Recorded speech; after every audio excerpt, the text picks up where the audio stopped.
तर मोठी बातमी समोर येते। मुख्यमंत्री शिंदेंनी अजून अधिकृत उमेदवारी घोषित केलेली नाही।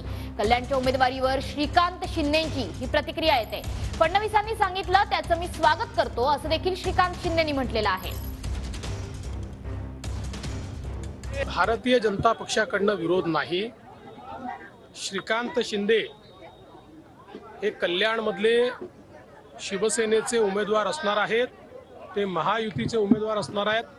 भारतीय जनता पार्टी त्यांच्या पाठीशी खंबीरपणे उभी राहणार आहे, पूर्ण ताकदीने आणि मागच्या वेळेसपेक्षा जास्त मतांनी डॉक्टर श्रीकांत शिंदेंना कल्याणमधनं आम्ही सगळे म्हणजे भारतीय जनता पार्टी, शिवसेना, राष्ट्रवादी, रिपाई, रासपा आमची जी एक बृहद युती आहे, ही युती त्या ठिकाणून त्यांना निवडून आणेल हा मी विश्वास करतो।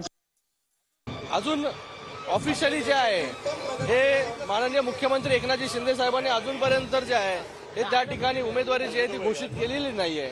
देवेंद्र फडणवीस साहेबांनी त्या दिवशी सांगितलं की डॉक्टर श्रीकांत शिंदे या ठिकाणी उमेदवार असतील, त्यांचं मी स्वागत करतो।